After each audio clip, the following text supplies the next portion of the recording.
نفس مطمئنة ارجعي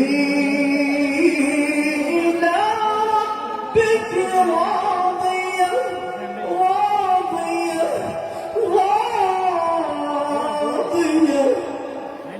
ارجعي إلى ربك راضية راضية راضية مرضية فادخلي في عبادي وادخلي جنتي. صدق الله. Table का मकसद कर रहा हूँ।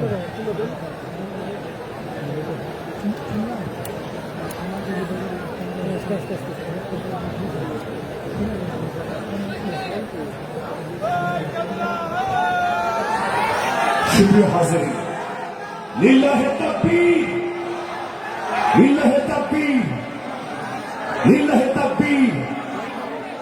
এবার সেই কাঙ্ক্ষিত মুহূর্ত পবিত্র কালামে হাকিম থেকে তাফসীর পেশ করবেন। এখন পবিত্র কালামে হাকিম থেকে তাফসীর পেশ করছেন। এদিকে বিশৃঙ্খল পরিস্থিতি কেন করছেন? এদিকে কি হয়েছে? আপনারা কি মাহফিল সুন্দরভাবে চলতে চান না? এটা তো এক ধরনের ধৃষ্টতা ভাই। এখানে আপনারা পানি বোতল ছুঁড়ে মারছেন। ইসলামী মাহফিলে এসেছেন, শৃঙ্খলা রক্ষা করতে হবে, শান্তি বজায় রাখতে হবে, অপর ভাইকে সহযোগিতা করতে হবে। এই ধৃষ্টতাপূর্ণ কাজ কে করেছেন? স্বেচ্ছাসেবকরা এখনই যান এবং এটা নিয়ন্ত্রণ করুন।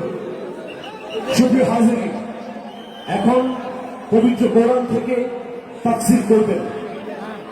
আজকের এই মাহফিলের অন্যতম আকর্ষণ আমাদের প্রিয় ইসলামিক স্কলার আস-সুন্নাহ ফাউন্ডেশনের সম্মানিত চেয়ারম্যান শায়খ আহমদুল্লাহ হাফিজাহুল্লাহ।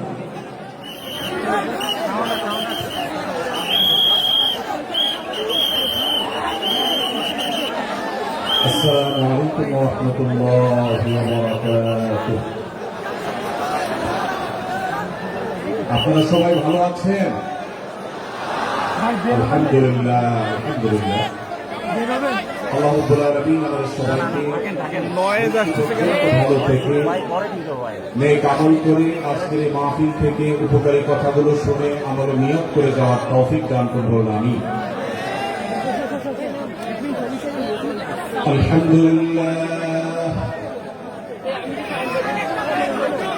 الحمد لله نحمده ونستعينه ونستغفره ونؤمن به ونتوكل عليه ونعوذ بالله من شرور أنفسنا ومن سيئات أعمالنا من يهده الله فلا مضل له ومن يضلله فلا هادي له وأشهد أن لا إله إلا الله وحده لا شريك له وأشهد أن محمدا عبده ورسوله أرسله بالحق بشيرا ونذيرا وداعيا إلى الله بإذنه وسراجا منيرا. أما بعد فقد قال الله تبارك وتعالى في كلامه المبين وفرقانه الحميد: أعوذ بالله من الشيطان الرجيم. بسم الله الرحمن الرحيم. يا أيها الذين آمنوا لا يسخر قوم من قوم عسى أن يكونوا خيرا منهم ولا نساء من نساء عسى أن يكون كن خيرا منهم ولا تلمزوا أنفسكم ولا تنابزوا بالألقاب بئس الإثم الفسوق بعد الإيمان ومن لم يتب فأولئك هم الظالمون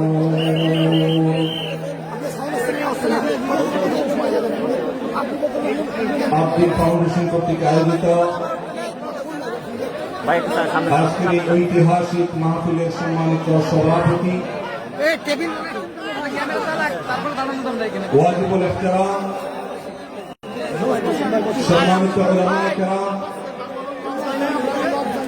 দূর দূরান্ত থেকে আগত, দেশের প্রত্যন্ত অঞ্চল থেকে আসা আমার প্রাণ প্রিয় দিনদরদি ভাইয়েরা এবং পর্দার আড়াল থেকে যে সমস্ত মা বোনরা আমাদের শুনছেন, সে সকল মা বোনেরা, আল্লাহ রাব্বুল আলামিন আমাদেরকে কোরআনে কারীম থেকে, নবী করিম সাল্লাল্লাহু আলাইহি ওয়াসাল্লামের হাদিস থেকে গুরুত্বপূর্ণ বক্তব্য শোনার জন্য আজ আব্দুল সকিনা মেডিকেল কলেজ হসপিটালে এই বিশাল মাঠে সমবেত হওয়ার তৌফিক দিয়েছেন। সেজন্য রব্বে কারীমের কাছে আমরা শুকরিয়া জানাই, আলহামদুলিল্লাহ। সম্মানিত উপস্থিতি, এই বিশাল বড় জনসমাগম, এই বিশাল বড় ওয়াজ মাহফিল, এই মাহফিলের শৃঙ্খলা রক্ষা করার জন্য এবং মাহফিলটিকে সুচারুরূপে শেষ পর্যন্ত সমাপ্ত করবার জন্য আমাদের প্রত্যেকের সহযোগিতা প্রয়োজন। আমরা অনেকেই বেশ নীরবে নিঃশব্দে আলোচনা শুনছি, আবার এর মধ্যে আশপাশ থেকে বিভিন্ন আওয়াজ শোনা যাচ্ছে।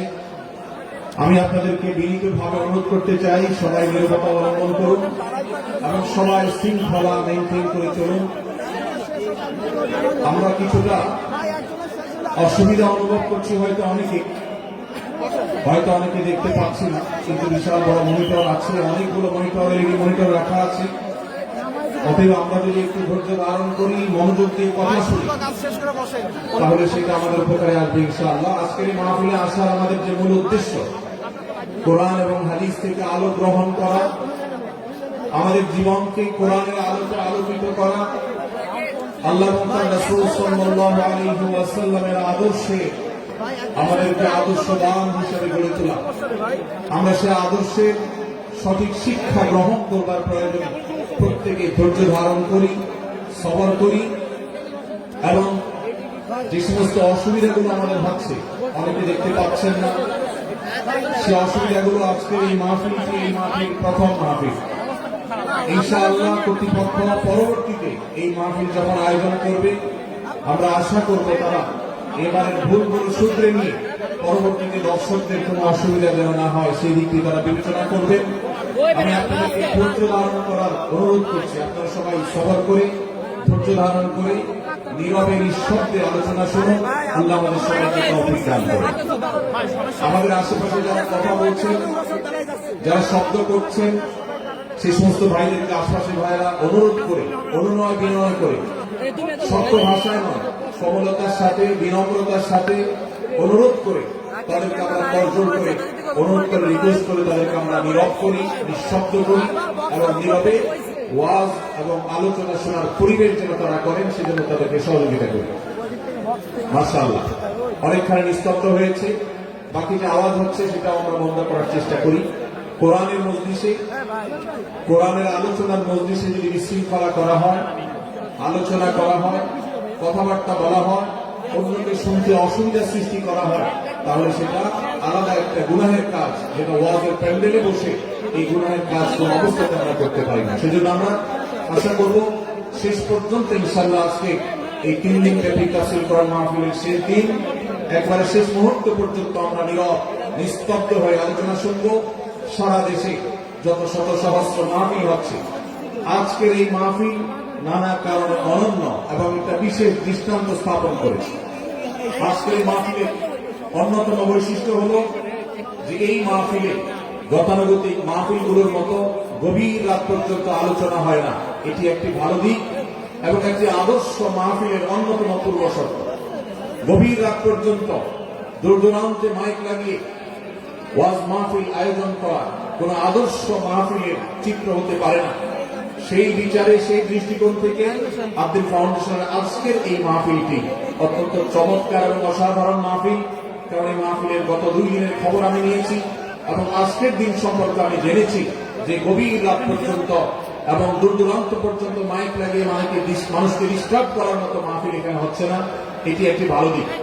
দ্বিতীয়ত হলো, ওয়াজ মাহফিল থেকে শুধুমাত্র ওয়াজ বা আলোচনা নয়, এখান থেকে দ্বীনি বই পুস্তক, কোরআন এবং হাদিসের আলোকে রচিত যে সমস্ত ধর্মীয় বই পুস্তক আমাদের প্রয়োজন হয়, সেই সমস্ত বইয়ের প্রয়োজন মেটাবার জন্য আপনারা জানেন এখানে 20-25টি বুক স্টলের ব্যবস্থা করা হয়েছে। বিশাল বড় বই মেলার আয়োজন করা হয়েছে। অর্থাৎ জ্ঞান বিতরণের 2টি মাধ্যম এখানে একসঙ্গে পাওয়া যাচ্ছে। আমরা কোরআন থেকে আলোচনা শুনছি, আবার কোরআন হাদিসের আলোকে রচিত বই পুস্তক আমরা সাথে নিয়ে যেতে পারছি। এটিও এই মাহফিলের একটি বিশেষ বৈশিষ্ট্য। তৃতীয়ত হলো, আমাদের মা বোনদের প্রবেশ পথ, তাদের অবস্থান, এগুলোকে এতটাই স্বতন্ত্র করা হয়েছে, এতটাই এগুলোকে সেপারেট করা হয়েছে যে সেগুলো তাদের প্রাইভেসি, তাদের পর্দার যে বিধিবিধান, তাদের যে ব্যক্তিত্ব, তাদের যে অন্যান্য দিকগুলো আছে সেগুলোকে খুব ভালোভাবে মেনটেন করা হচ্ছে। এটি একটি আদর্শ মাহফিলের গুরুত্বপূর্ণ দিক। আজকাল অনেক ওয়াজ মাহফিলে মা বোনদের জন্য ওয়াজ শোনার ব্যবস্থা রাখা হয়, কিন্তু সেই সমস্ত ওয়াজ মাহফিলে মা বোনদের পর্দা সুন্দরভাবে সুচারুরূপে তারা আসা এবং নিরাপত্তার সাথে আবার ফিরে যাওয়ার মতো পৃথক আসা যাওয়ার রাস্তা ইত্যাদির ব্যবস্থা করা হয় না, যা বহুবিধ ফিতনার কারণ হয়ে থাকে। আজকের এই মাহফিলটিতে সেই দৃষ্টিকোণ থেকে একটি অন্য দৃষ্টান্ত স্থাপিত হয়েছে যে মা বোনদের জন্য পৃথক ওয়াজ শোনার ব্যবস্থা এবং রাস্তাঘাট পৃথক, যাতে করে তারা তাদের সেই পর্দার বিধিবিধানগুলো মেনটেন করে চলতে পারেন। এই জন্য আমি কর্তৃপক্ষকে বিশেষভাবে ধন্যবাদ দিতে চাই। সেই সাথে আজকের একটা মাহফিলের সম্পূর্ণ নতুন দিক যুক্ত হয়েছে, যেটা আপনারা দেখেছেন, তা হল প্রত্যেক আলোচক আলোচনা করার আগে তার বায়োগ্রাফি পেশ করা হচ্ছে, তার জীবন বৃত্তান্ত পেশ করা হচ্ছে এবং সংক্ষেপে তার সম্পর্কে ধারণা দেওয়া হচ্ছে। এটি একটা চমৎকার দিক এবং আমার জানা মতে বাংলাদেশের যে কোনো মাহফিলে এটি প্রথম দৃষ্টান্ত। সেই সাথে এই মাহফিলে আগত আমাদের সম্মানিত দর্শক শ্রোতা মন্ডলীর জন্য প্রাথমিক চিকিৎসা সম্পর্কে যেন তারা ধারণা নিতে পারেন, সেজন্য অনেকগুলো বুথ করা হয়েছে। এই বুথগুলো থেকে একজন মানুষ তার প্রাথমিক স্বাস্থ্য, এটার পরীক্ষা নিরীক্ষা বা নিজের চিকিৎসা সম্পর্কে স্টেপ কিভাবে নেবেন সে সম্পর্কে আদ্দিন সকিনা মেডিকেল কলেজের তরফ থেকে একটি বিশেষ আয়োজন হলো, যে বিশেষ ক্যাম্প এবং বুথ করে করে আমাদের দর্শক শ্রোতাকে এই দিক থেকে বিশেষ সার্ভিস দেওয়া হচ্ছে। পর্যাপ্ত টয়লেটের ব্যবস্থা করার কথা আমি শুনতে পেরেছি, জানতে পেরেছি এবং বক্তাদের, আলোচকদের বিভিন্ন উক্তি সম্বলিত ফেস্টুন আমি দেখেছি, যেটা অত্যন্ত নতুন একটা দিক। যদিও সেখানে বক্তাদের ছবি না থাকলে, প্রিন্টেড ছবি না থাকলে সেটা ভালো ছিল। আমি আশা করব কর্তৃপক্ষ সেটি পরবর্তীতে খেয়াল রাখবেন।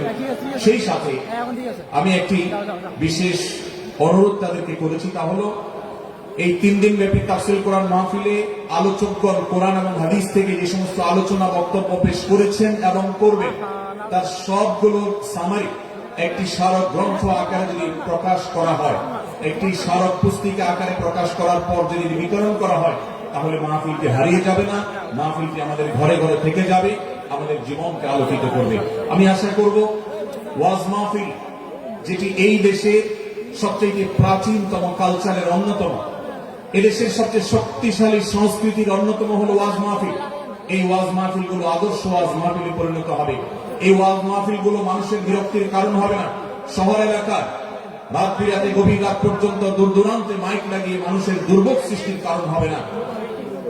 উচ্চ শব্দ দিয়ে মানুষকে বিরক্ত করার কারণ হবে না মাহফিলগুলো। আমরা যদি আদর্শ ওয়াজ মাহফিলের দৃষ্টান্ত স্থাপন করতে পারি, তাহলে এই দেশ কোরআনের আলোয় আলোকিত হবে, হাদিসের আলোকে আলোকিত হবে, আমাদের ঘরগুলো আলোকিত হবে দ্বীনের নূর এবং আলো দ্বারা। আল্লাহ রাব্বুল আলামিন আমাদের সবাইকে কোরআন এবং হাদিসের আলো থেকে আলোকিত হওয়ার তৌফিক দান করুন।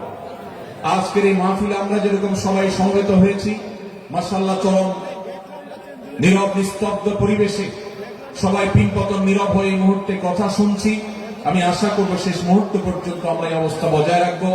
আরশে আজিমের মালিকের কাছে ফরিয়াদ করি, হে আল্লাহ, হে আরশের মালিক, আপনি আমাদের সবাইকে এখানে যেরকম একত্রিত হওয়ার তৌফিক দিয়েছেন, জান্নাতুল ফেরদাউসের আঙিনায় প্রিয় হাবিব মুহাম্মদ মুস্তাফা সাল্লাল্লাহু আলাইহি সাল্লামের সাথে আমাদেরকে এরকম একত্র হওয়ার, সমবেত হওয়ার তৌফিক দান করুন, বলুন আমিন।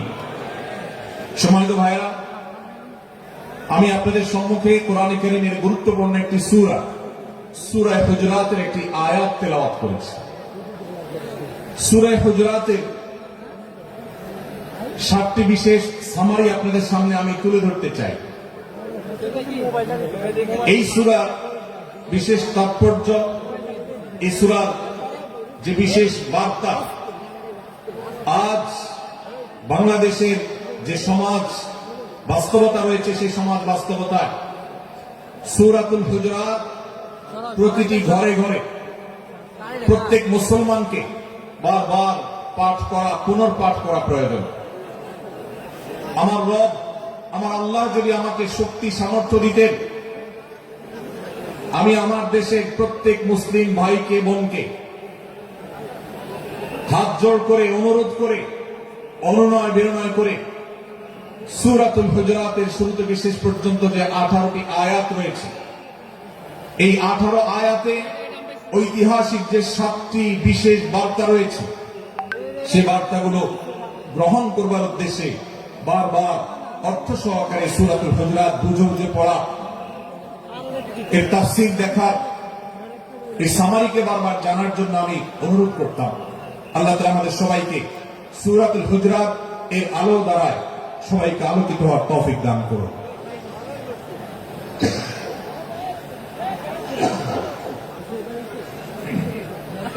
সম্মানিত উপস্থিতি,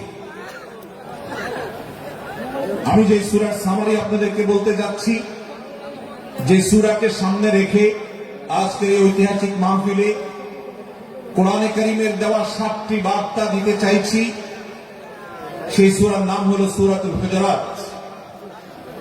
এই সূরা কোরআনে কারীমের 26তম পারায় অবস্থিত এবং এই সূরা কোরআনে কারীমের সূরার যে সিরিয়াল, সেই সূরার সিরিয়ালে 49তম সূরা। এই সূরার আয়াত সংখ্যা হলো 18।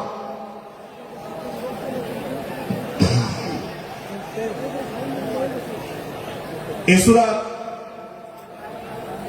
প্রথম থেকে 5ম আয়াত পর্যন্ত, প্রথম এই 5টি আয়াতে আল্লাহ রাব্বুল আলামিন তার প্রিয় নবী মুহাম্মদ মুস্তাফা সাল্লাল্লাহু আলাইহি ওয়াসাল্লাম, সবাই দরুদ পড়ি, সাল্লাল্লাহু আলাইহি ওয়াসাল্লাম, প্রিয় নবীজির নাম শুনলে দরুদ পাঠ করতে হয়, তার জন্য দোয়া করতে হয়। কারণ আল্লাহর হাবিব সাল্লাল্লাহু আলাইহি ওয়াসাল্লাম তার সমগ্র জীবনকে যে কষ্টের মধ্যে পার করেছেন, তার সমগ্র জীবনকে উৎসর্গ করেছেন, তা আপনার আমার হেদায়েতের জন্য, গোটা বিশ্ব মানবতার মুক্তির প্রয়োজনে। যিনি তার জীবনকে, যৌবনকে শেষ করে দিয়েছেন, তার সমগ্র জীবনে কখনো ভোগ, উপভোগ, এটিকে কখনো তিনি প্রশ্রয় দেননি, প্রাধান্য দেননি।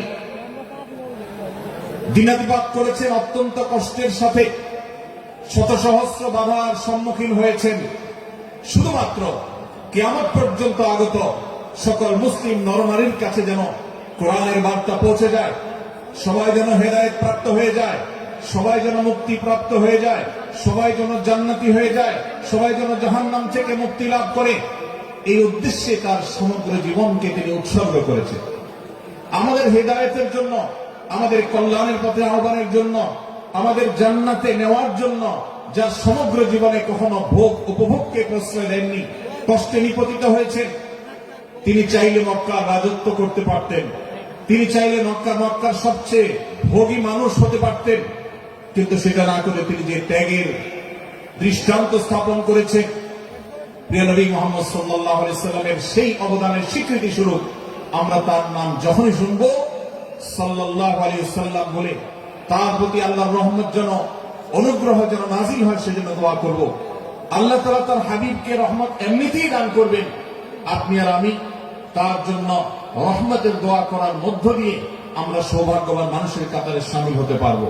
তো আমি যেটি বলছিলাম, সূরাতুল হুজুরাতের 1 থেকে 5 নম্বর আয়াত পর্যন্ত এই 5টি আয়াতে আল্লাহ রাব্বুল আলামিন প্রিয় নবী সাল্লাল্লাহু আলাইহি ওয়াসাল্লামের সাথে আদব এবং শিষ্টাচারের শিক্ষা দিয়েছেন মানব জাতিকে। এবং আল্লাহ রাব্বুল আলামিন ঈমানদারদেরকে পরম মায়ার সাথে ডেকে ইয়া আইয়ুহাল্লাযীনা আমানু, হে ঈমানদারগণ, এই ডাকে আল্লাহ তাআলা ডেকে বলেছেন লা তুকাদ্দিমু বাইনা ইয়াদাইল্লাহি ওয়া রাসূলিহি, তোমরা আল্লাহ এবং তার রাসূলের সামনে আগ বেড়ে কোনো কথা বলবে না, আগ বেড়ে কোনো কাজ করবে না। একজন ঈমানদার, একজন মুসলমান তার এই শিষ্টাচারের শিক্ষা তার জীবনে ধারণ করতে হবে। যখনই আল্লাহ কোনো কথা বলেছেন, আল্লাহ রাসূল সাল্লাল্লাহু আলাইহি ওয়াসাল্লাম কোনো কথা বলেছেন, এটি নিশ্চিত হতে পারবো আমরা, তখন একজন ঈমানদার আর কখনো সেটার উপর কোনো কথা বলবে না, আগ বেড়ে কোনো কিছু করবে না, কোন প্রকার সীমা লঙ্ঘন করবে না। আল্লাহ রাসূল, আল্লাহ বলেছেন, আল্লাহ রাসূল বলেছেন, এটি শোনার পর সে তার আপদ মস্তককে সারেন্ডার করবে, সে নিজেকে আত্মসমর্পণ করবে।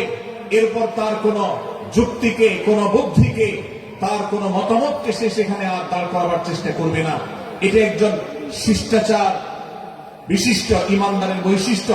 কোরআন এই শিক্ষা আমাদেরকে দিয়েছে। ভাইরা আমার, এই শিক্ষাকে ধারণ করে আমরা যারা নিজেদেরকে মুসলমান দাবি করছি, আমাদের সম্মানীয় যারা আছেন, আল্লাহকে যেরকম আমরা সম্মান করি, আল্লাহ রাসূলকে যেরকম সম্মান করি, ঠিক একইভাবে আমাদেরকে যে সমস্ত মানুষগুলোকে সম্মান করার নির্দেশ করা হয়েছে, ওলামা একরাম রয়েছে, আমাদের বাবা মা, বয়সে বড়, শিক্ষিত, এবং যারা আমাদের শিক্ষক বৃন্দ আছে, এভাবে যারা আমাদের সম্মানের পাত্র আছেন, সে মানুষগুলোর সামনে আগ বেড়ে যেন কোনো কিছু না করি। সে আগ বাড়াটা কথার ক্ষেত্রে হতে পারে, চলার ক্ষেত্রে হতে পারে, আচরণের ক্ষেত্রে হতে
পারে।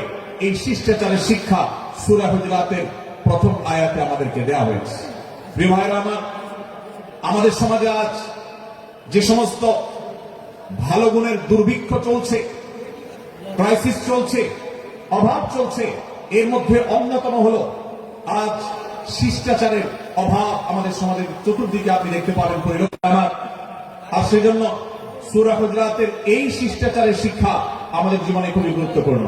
আমরা যখনই কোনো সম্মানীয় ব্যক্তির কাছে আমরা থাকবো, তাদের কথার উপরে কথা বলা, তাদের সাথে তর্ক করা, তাদের আর সামনে আগ বেড়ে কথা বলা, এমনকি তারা যখন চলবেন তাদের সামনে সামনে হাঁটা, এই সবগুলো কোরআনের এই শিষ্টাচারের যে শিক্ষা আছে পরিপূর্ণ।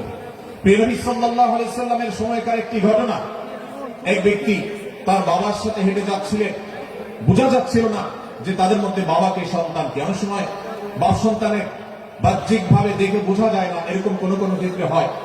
জিজ্ঞেস করা হলো তাদেরকে, তোমাদের মধ্যে বাবাকে সন্তানকে? বলা হলো যে অমুক বাবা, অমুক সন্তান।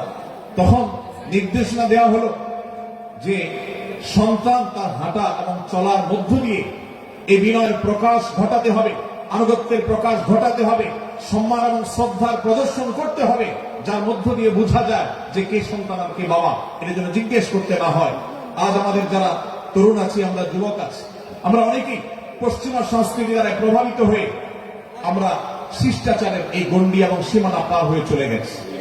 কোরআন আমাদেরকে শিষ্টাচারের শিক্ষা দিচ্ছে যে আমরা সিনিয়রদের সামনে বিনয়ের সাথে আচরণ করব, তাদের সামনে সামনে চলা থেকে বিরত থাকব, যথাসম্ভব তাদেরকে অনুসরণ করার চেষ্টা করব, তাদের সাথে কথা হবে, তাদের আগ বেড়ে কথা হবে না, তাদের কোনো জিজ্ঞাসা থাকলে সেটা উত্তরভাবে বিনয়ের সাথে, এই শিষ্টাচারের শিক্ষা আমাদেরকে দেওয়া হয়েছে। এবং একইভাবে সূরা হুজুরাতের প্রথম বার্তার মধ্যে নবী সাল্লাল্লাহু আলাইহি ওয়াসাল্লামের সাথে আরেকটি শিষ্টাচার শেখানো হয়েছে, তা হলো আল্লাহ রাব্বুল আলামিন আমাদের কণ্ঠকে, আমাদের আওয়াজকে, আমাদের কথাকে নবী সাল্লাল্লাহু আলাইহি ওয়াসাল্লামের কথার চাইতে যেন আগ বেড়ে না যায়, তার চাইতে যেন উঁচু কণ্ঠে আমরা কথা না বলি, তার চাইতে যেন উচ্চ স্বরে কথা না বলি, সেই শিক্ষা দিয়েছেন, সেই শিষ্টাচারের শিক্ষা আমাদেরকে দেওয়া হয়েছে।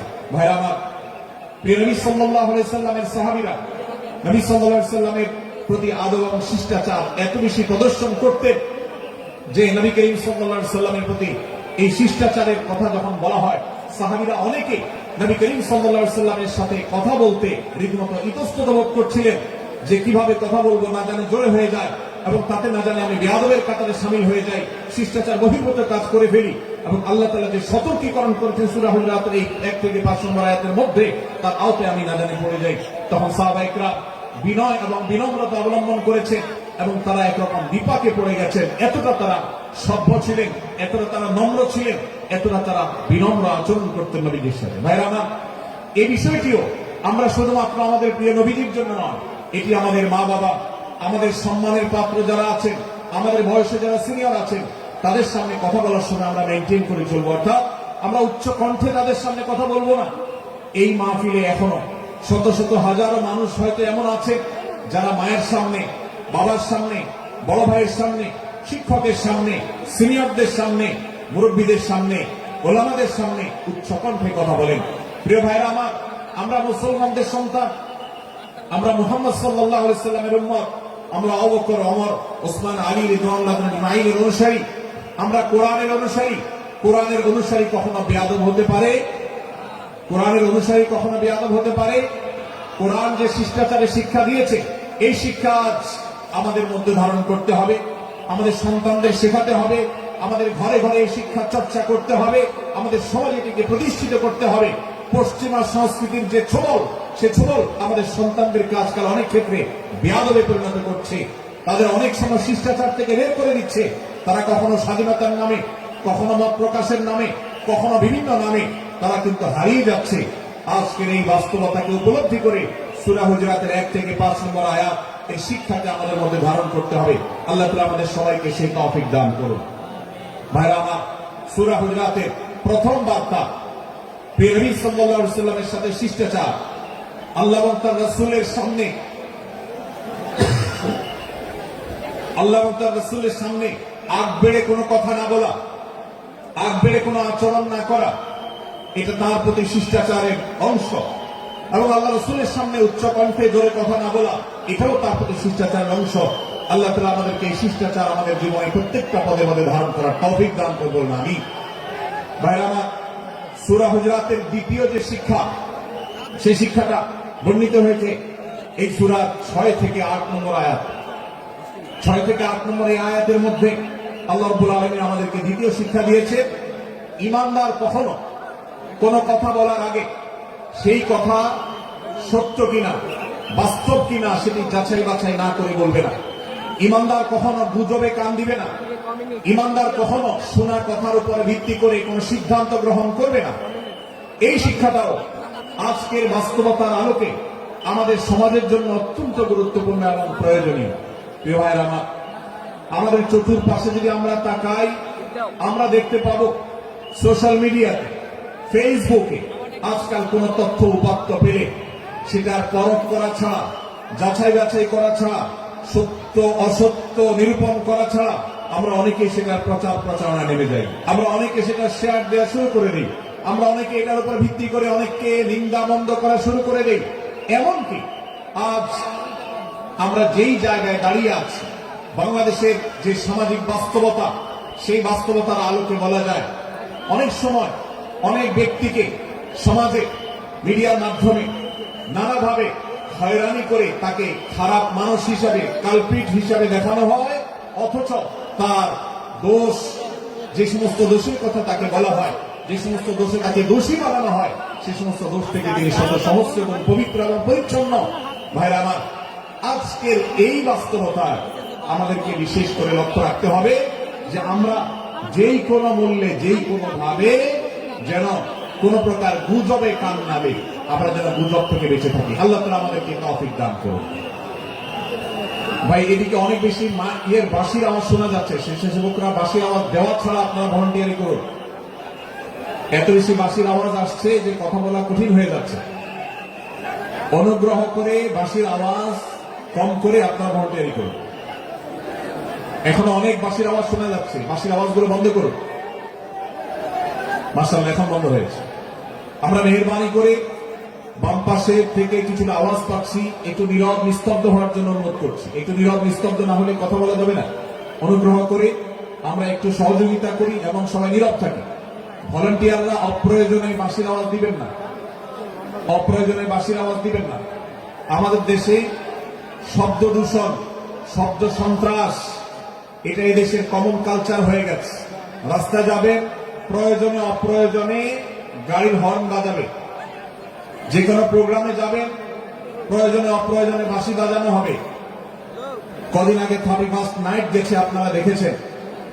এত প্রচারণা, এত সতর্কীকরণের পরেও, আইন শৃঙ্খলা রক্ষাকারী বাহিনী এত সতর্ক থাকার পরেও আপনারা দেখেছেন এক শ্রেণীর বুদ্ধি প্রতিবন্ধীরা তারা 31st নাইট উদযাপনের নামে শব্দ সন্ত্রাস করেছে। শত শত হাজার মানুষের কষ্টের কারণ হয়েছে। প্রিয় ভাইরা আমার, ধর্ম হোক আর রাজনীতি, বিনোদন হোক আর আনন্দ হোক, যেই কোনো নামে যদি শব্দ সন্ত্রাস সৃষ্টি করে বা অতিরিক্ত শব্দ দূষণ করে, শব্দ সৃষ্টি করে মানুষকে অতিষ্ঠ করার কারণ হয়, সেটা কোন সভ্য সমাজের দৃশ্য হতে পারে না। আমরা সেই ইসলামের অনুসারী যে ইসলামে আমাদের প্রিয় নবী সাল্লাল্লাহু আলাইহি ওয়াসাল্লাম মসজিদে নববীতে তার একান্ত পরিবেশের মধ্যে এক সাহাবী জোরে কোরআন তেলাওয়াত করছিলেন। তিনি তাকে বলছিলেন, তুমি কোন বধির রবকে শোনাচ্ছ না, তোমার রব সবকিছু শুনতে পান, অতএব তুমি তোমার এই উচ্চ কণ্ঠের তেলাওয়াত দিয়ে আশপাশের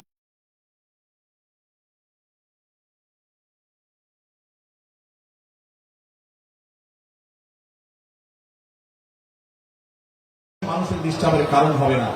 আমরা সেই ইসলামের অনুসারী। অতএব ওয়াজ মাহফিলের মাধ্যমেও যাতে কোনো মানুষ শব্দ এর মাধ্যমে যদি মানুষকে অতিষ্ঠ করা হয়, তাহলে সেটি কখনো কোনো সভ্য সমাজের কাজ হতে পারে না। প্রিয় ভাইরা, এই জন্য আপনারা যারা তরুণ আছেন বয়সে, আপনাদেরকে আমি অনুরোধ করতে চাই, বিবাহ অনুষ্ঠানকে কেন্দ্র করে, আকিকাকে কেন্দ্র করে, নানা অনুষ্ঠানকে কেন্দ্র করে যে শব্দ সন্ত্রাস আমাদের দেশে হয়, এটি আমাদেরকে থামাতে হবে ইনশাআল্লাহ। আমরা যদি সবাই সজাগ হয়ে যাই, আমরা যদি সবাই সতর্ক হই, সচেতন হই, ইনশাআল্লাহ এই যে শব্দ দিয়ে মানুষকে কষ্ট দেওয়ার অপসংস্কৃতি, বিশেষ করে ভিনদেশী যে অপসংস্কৃতি আমদানি করা হয়েছে, এই অত্যাচার এদেশে থামাতে হবে ইনশাআল্লাহ। আল্লাহ আমাদের সবাইকে তৌফিক দান করুন। ভাইরা আমার, আমরা আমাদের আশেপাশে কোন তরুণরা যদি এরকম শব্দ করে গান বাজিয়ে অন্য মানুষকে অতিষ্ঠ করে, ঈদের সময় দেখা যায় বিশেষ করে সে সমস্ত যুবকদেরকে কাউন্সিলিং করতে হবে, তাদেরকে বোঝাতে হবে যে তোমার আনন্দ কখনো আরেকজনের বেদনার কারণ হতে পারে না। বহু হার্টের রোগী আছেন, বহু অসুস্থ মানুষ আছেন, বহু ছোট শিশু আছে যাদের কষ্টের কারণ হয়। বিধায় আমরা কখনো আমাদের শব্দ দিয়ে কাউকে কষ্ট হতে দিব না। আল্লাহ আমাদের সবাইকে তৌফিক দান করুন। মাশাআল্লাহ, অনেকটা নীরব নিস্তব্ধ হয়েছে। আমি যে জায়গাতে ছিলাম আমরা সেখানে ফিরে যাই। সূরা হুজুরাতের দ্বিতীয় শিক্ষার কথা বলছিলাম। ভাইরা, 6 থেকে 8 নম্বর আয়াত যদি আপনি পাঠ করেন সূরা হুজুরাতের, আপনি দেখতে পাবেন সেখানে আল্লাহ রাব্বুল আলামিন ঈমানদারদেরকে যেই কোনো সংবাদ, যে কোনো তথ্য, বিশেষ করে অনির্ভরযোগ্য সূত্র থেকে যখন পাবে, ফাসিক থেকে যখন শুনবে, যার ভিতরে আল্লাহর ভয় নাই সেরকম মানুষ থেকে যখন পাবে, সেই সংবাদ তথ্য উপাত্ত যাচাই করা ছাড়া সেই সংবাদ যেন বলে না বেড়ায়। আপনি শহরে যান কিংবা গ্রামে, শিক্ষিত দেখুন কিংবা অশিক্ষিত, সর্বশ্রেণীর মানুষের মধ্যে আজ এই ব্যাধি দেখতে পাবেন চরমাকার ধারণ করেছে। কারোর ব্যাপারে কোন নেগেটিভ কথা শুনেছেন, কোন মন্দ কথা শুনেছেন, সে কথার প্রচারণা শুরু করে দেন।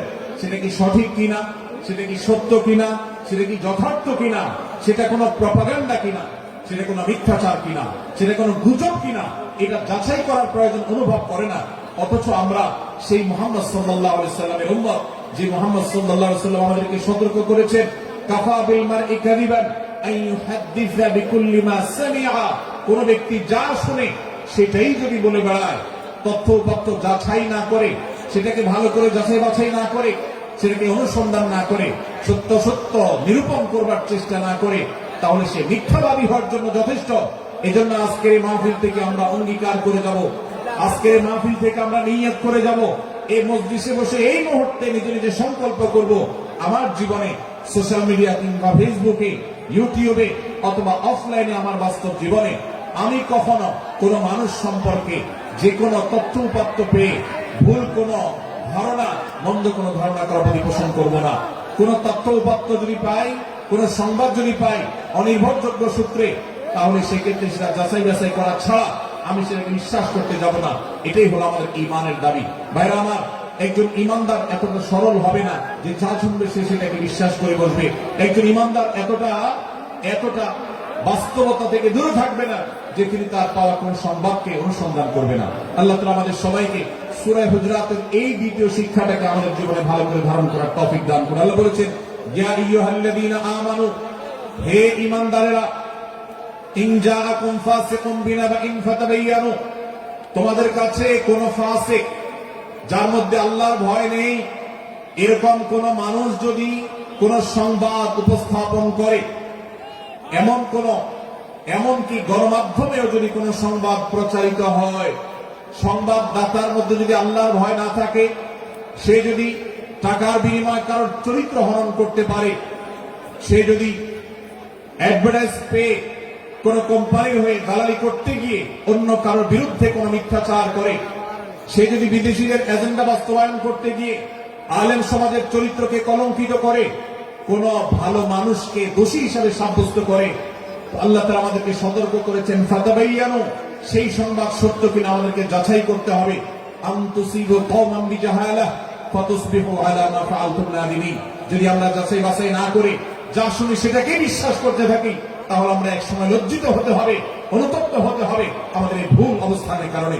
এজন্য ভাইরা, আজকে এই মাহফিল থেকে আমরা প্রতিশ্রুতি নিজের সঙ্গে নিজে দিয়ে যাব যে আমরা কখনো কোন তথ্য উপাত্ত পেলে, কোন সংবাদ পেলে, সেটাকে বিশেষ করে কারোর চরিত্র সম্পর্কিত যদি হয়, কারোর সম্পর্কে নেগেটিভ যদি হয়, তাহলে সেটাকে বিশ্বাস করবার আগে ভালো করে অনুসন্ধান করব। যতক্ষণ আমি নিশ্চিত না হব ততক্ষণ পর্যন্ত সেটার প্রচার করব না। আল্লাহ তাআলা আমাদের সবাইকে কোরআনের এই শিক্ষাটাও আমাদের জীবনে ধারণ করবার তৌফিক দান করুন। ভাইরা আমার, তৃতীয় যে শিক্ষা সূরা হুজুরাতের, সেটি হলো আল্লাহ রাব্বুল আলামিন সূরা হুজুরাতের 9 এবং 10 নম্বর আয়াতে ঈমানদারদের মধ্যে যদি কখনো মতভিন্নতা, মতপার্থক্য, এটা যদি মারামারিতে পরিণত হয়, ঈমানদারদের মধ্যে যদি কখনো দুই পক্ষ গন্ডগোল এবং ফাসাদের মধ্যে লিপ্ত হয়ে যাওয়ার মতো দৃশ্যের অবতারণা হয়, তাহলে আমরা যেন আমাদের মুসলমান ভাইদের ঘর পোড়ার মধ্যে আলু পোড়া দিতে না যাই। আমরা যেন আমাদের মুসলমান ভাইদের মধ্যকার বিভেদকে আরো বৃদ্ধি করতে সহায়তা না করি। আমরা যেন মীমাংসার পথ অবলম্বন করি। আমরা যেন তাদের মধ্যকার সম্পর্কে যে অবনতি হয়েছে সেটাকে দূর করবার চেষ্টা করি। আল্লাহ রাব্বুল আলামিন এই নির্দেশ দিতে গিয়ে বলেছেন, ওয়াইন তাইফাতানি মিনাল মুমিনিনা ইকতাতালু, যদি ইমানদারদের দুটি দল, দুটি গ্রুপ নিজেদের মধ্যে মারামারিতে লিপ্ত হয়ে যায়, ফাসলিহু বাইনাহুমা, তাহলে তোমরা সেই বিবাদমান দুটি দলকে মীমাংসা করবার চেষ্টা করবে। আজ আমাদের মধ্যে এরকম বহু বিষয়কে কেন্দ্র করে মুসলমানদের মধ্যে অনেক সময় মুখোমুখি অবস্থান আমরা দেখতে পাই, যা দুর্ভাগ্যজনক, যা হওয়ার কথা ছিল না। এমনকি জাগতিক বিষয়ে যেমন হয়, ধর্মের নামে, ইসলামের নামে আজ আমরা হাজার হাজার টুকরা হয়েছি। আজ গোটা বিশ্বে আমাদের মুসলমানদের যে অবস্থান দুর্বল হয়েছে, এর অন্যতম প্রধান কারণ হলো আমাদের অনৈক্য। আমরা যদি আজ আহলে কিবলা, আহলে সুন্নাহ ওয়াল জামাআতের অনুসারীরা নানান মত এবং পথের অনুসারী হওয়া সত্ত্বেও, নানান থট এবং পন্থার অনুসারী হওয়া সত্ত্বেও আমরা যদি মৌলিক বিষয়গুলোর পর সবাই ঐক্যবদ্ধ থাকতাম, আমরা যদি আল্লাহ তাআলার দেওয়া ইত্তেহাদ মাল ইখতিলাফ, বৈচিত্র্যময় ঐক্য, বিভিন্ন বিষয় মতভিন্ন থাকা সত্ত্বেও মৌলিক বিষয়ে ঐক্যমতে আমরা যদি থাকতে পারতাম, আমাদের মধ্যে যদি মুসলিম ভ্রাতৃত্ববোধ থাকতো, আমাদের মধ্যে যদি বলয় ভিত্তিক যে দেয়াল আর প্রাচীরগুলো আছে সেগুলো যদি না থাকতো, তাহলে আজ বাংলাদেশের বাস্তবতা হলো বাংলাদেশে আল্লাহর কোরআন, আল্লাহ রাসূল সাল্লাল্লাহু আলাইহি ওয়াসাল্লামের হাদিসের আলোকে বাংলাদেশ আজ অটোমেটিক পরিচালিত হতো, ঠিক কিনা বলেন?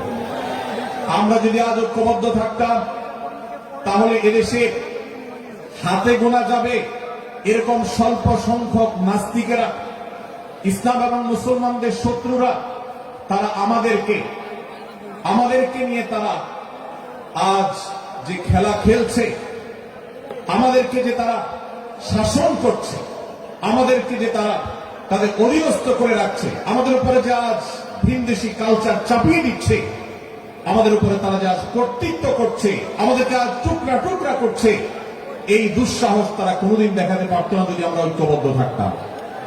ভাইরা আমার, এই জন্য আমরা সব বিষয়ে সবাই একমত হব না।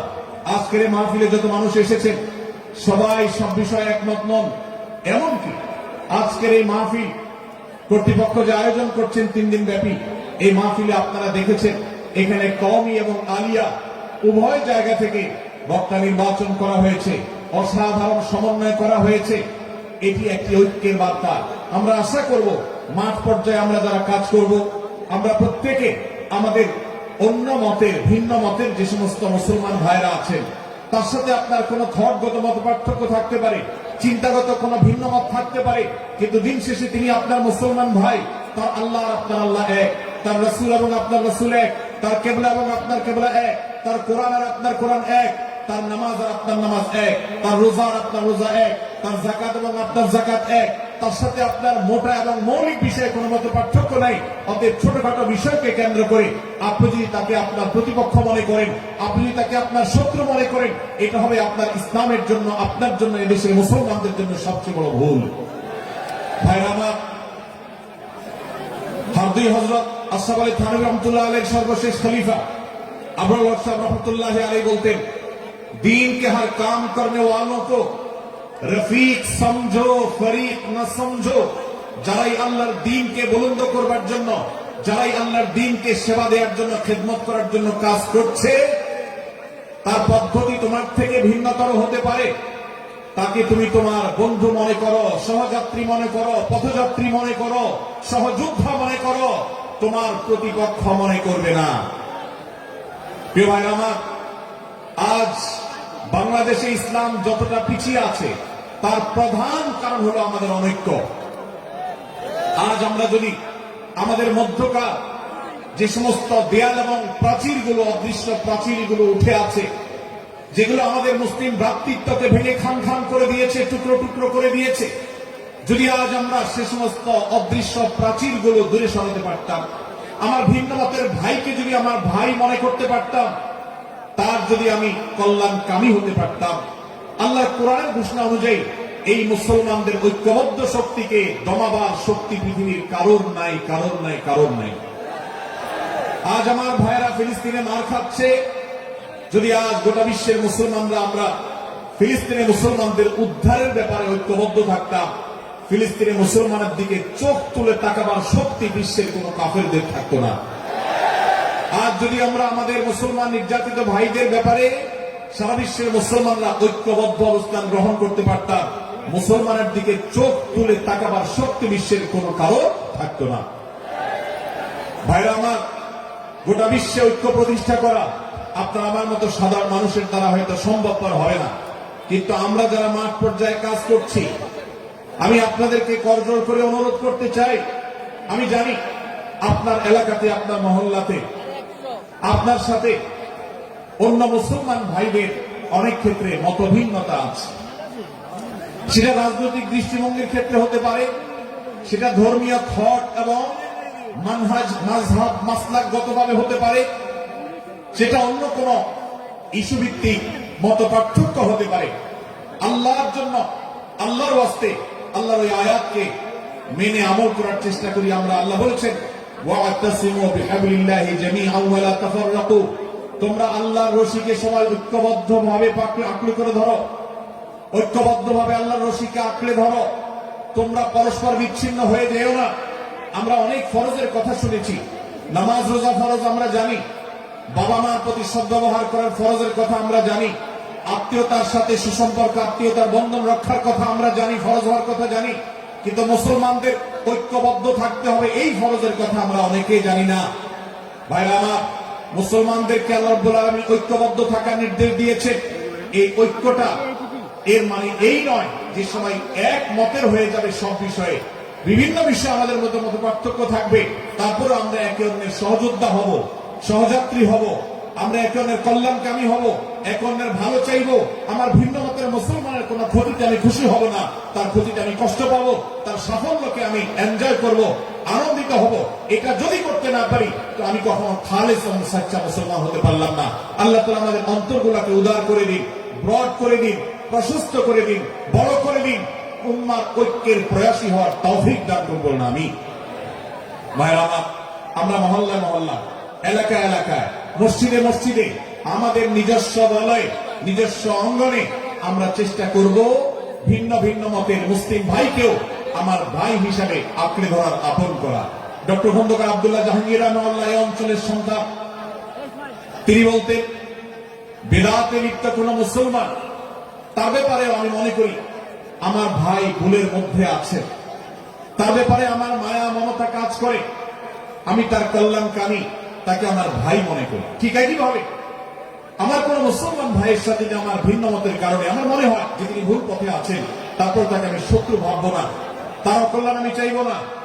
আজ বাংলাদেশের বাস্তবতা যদি আমরা তাকাই দেখতে পারবো ইসলাম এবং মুসলমানদের যত শত্রু আছে, আমরা দেখেছি গত কয়েক যুগ ধরে তাদের নিজেদের মধ্যে হাজারো বিভক্তি, হাজারো মত পার্থক্য থাকা সত্ত্বেও মুসলমানদের শত্রুতা করার ব্যাপারে তারা সবাই ঐক্যবদ্ধ। অথচ আমরা মুসলমানরা আমাদের আল্লাহ, আমাদের রাসূল, আমাদের কোরআন, আমাদের কিবলা, আমাদের সবকিছু এক হওয়া সত্ত্বেও ছোটখাটো বিষয়কে নিয়ে আমরা আমাদের মধ্যকার বিভেদের প্রাচীরগুলোকে দাঁড় করিয়ে রেখেছি, যার কারণে আমরা গোটা বিশ্বে যেমন মার খাচ্ছি, আমাদের এই প্রিয় মাতৃভূমিতেও আমরা সংখ্যায় সবচেয়ে বেশি হয়েও আমরা কালচারালি মাইনরিটি হয়ে আছি, সংস্কৃতিতে আমরা সংখ্যালঘু হয়ে আছি। সব ক্ষেত্রে আমাদেরকে ইগনোর করা হয়। 4 লক্ষ মসজিদের দেশে 4 লক্ষ ইমাম আছে, 4 লক্ষ মুয়াজ্জিন আছে। এই মসজিদগুলো এদেশে, এই নেটওয়ার্ক যতটা শক্তিশালী, এদেশের সকল রাজনৈতিক দলগুলোর নেটওয়ার্ককে যদি একত্র করা হয়, মসজিদগুলোর মতো এতটা শক্তিশালী নেটওয়ার্ক এদেশের সমাজে নাই। কিন্তু ওলামা ইকরামকে ইগনোর করা হয়, মুসলমানদের ইগনোর করা হয়। এদেশের আইনে কোরআন এবং সুন্নাহ, এদেশের মুসলমানদের ধ্যান ধারণাকে কখনো বিবেচনায় আনা হয় না। এই যে মুসলমানদের আজ দুরবস্থা, এর অন্যতম প্রধান কারণ হলো আমাদের হাজার হাজার ভাগে বিভক্তি। এই বিভক্তির দেয়ালগুলোকে তুলতে হবে কি হবে না? যদি হয় তাহলে আপনি নিজে থেকে শুরু করে দিন। আপনি যেই মতে লালন করেন না কেন, আপনার ভিন্ন মতের মুসলমানকে আপনি ভাই মনে করবেন, তার সাথে বুক মেলাতে আপনার কষ্ট হবে না, তার সাথে বসতে আপনার অসুবিধা হবে না। ভিন্ন মতের আলেম, এক মতের আলেম আরেক মতের আলেমের সাথে বসতে অসুবিধা হবে না। এক মতের অনুসারী আরেক মতের অনুসারীকে ভাই বলতে অসুবিধা হবে না। আমরা সোশ্যাল মিডিয়াতে নিজেদের মধ্যে কামড়াকামড়ি করবো না, নিজেদের মধ্যে আমরা ঝগড়া বিবাদ করবো না। এবং যদি কেউ বিবাদে লিপ্ত হয়, সূরা হুজুরাতের 9 এবং 10 নম্বর আয়াতের শিক্ষা বলছে, মুসলমানদের মধ্যে দুটি দল যদি মারামারিতে লিপ্ত হয়, তুমি সেখানে গিয়ে খোঁচাখুচি করে মারামারি বাড়ানোর তো প্রশ্নই ওঠে না। বরং আল্লাহ বলছেন যে ফাসলিহু বাইনাহুমা, তাদের উভয়ের মধ্যে মীমাংসা করবার জন্য তুমি উদ্যোক্তা হও, তুমি উদ্যোগী হও। ভাইরা আমার, আমরা অনেকেই হয়তো জেনে থাকবো মিথ্যা এটা আল্লাহর জমিনের সবচেয়ে বড় জঘন্য অপরাধগুলোর মধ্যে থেকে একটি। একজন মুসলমান কোন অবস্থাতে মিথ্যা বলতে পারে না, কিন্তু কোন মুসলমান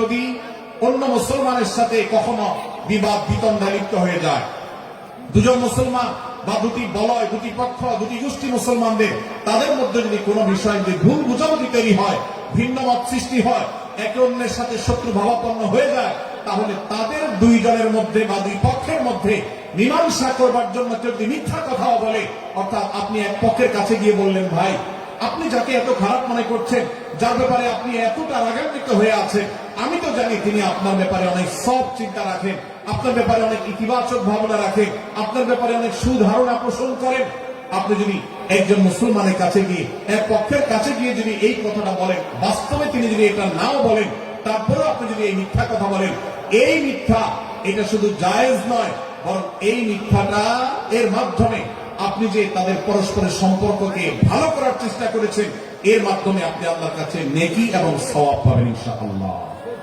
ভাইরা আমার, তাহলে দুজন মুসলমান, দুটি পক্ষ, দুটি দল, দুটি বলয়, দুটি গোষ্ঠী যদি কখনো ভিন্ন মত তাদের মধ্যে তৈরি হয়, সেটা যদি মারামারিতে গিয়ে পৌঁছায়, সেটা যদি বিবাদ বিতণ্ডা পর্যন্ত গিয়ে পৌঁছায়, আমাদের কাজ হবে মধ্যে থেকে সেটাকে মীমাংসার মাধ্যমে দূরত্বকে কমানো। আমরা কখনো দূরত্ব বাড়াবো না, পারলে দূরত্ব কমাবো।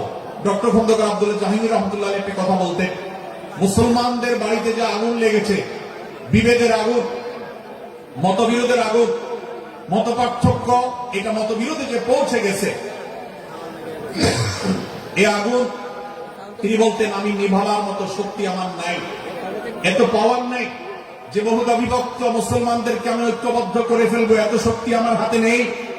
কিন্তু একটা শক্তি আমার কাছে আছে ভাই, সেটা হলো যে বিবাদমান মুসলমানদের মধ্যে বিবাদ যেন আর না বাড়ে, বিবাদের যে আগুন লেগেছে সে আগুনে যেন আর ঘি ঢালা না হয়, কেরোসিন ঢালা না হয়, সেই জন্য আমি ভূমিকা রাখতে পারি।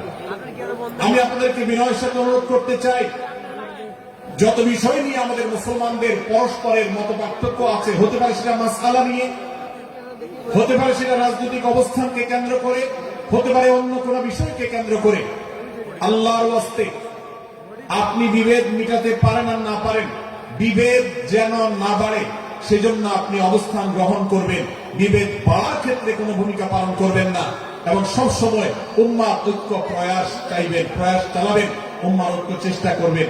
আল্লাহর কাছে আপনি যে দোয়াগুলো করেন, এর মধ্যে একটা দোয়া যেন এটাও থাকে, হে আল্লাহ, আমরা বহুদা বিভক্ত হয়ে গেছি, আমরা টুকরা টুকরা হয়ে গেছি, যার কারণে তোমার ভাষ্য অনুযায়ী ফতাসালু ওয়া তাযহাবা রিহুকুম, আজ আমাদের শক্তি শেষ হয়ে গেছে, আমরা দুর্বল হয়ে গেছি। আজ বাংলাদেশের বাস্তবতা যদি আমরা বলি, যে দেশে 90-95 ভাগ মানুষ মুসলমান, সে দেশে আজ হাতে গোনা কিছু নাস্তিক, কিছু ইসলাম বিদ্বেষী, মুসলমান বিদ্বেষীরা, তারা আমাদেরকে আজ উঠা বসা করায়, তারা আমাদের আইন নির্ধারণ করে, তারা আমাদের শাসক নির্ধারণ করে, তারা আমাদের সব বিষয়গুলোকে নির্ধারণ করে দেয়। আমাদের সন্তানরা পাঠ্যপুস্তকে কি পড়বে সেটাও ইসলাম বিদ্বেষীরাই ঠিক করে দেয়। ভাই আমার, এই অবস্থার যদি পরিবর্তন চাই, তাহলে আমাদের মধ্যকার দূরত্বগুলো কমাতে হবে।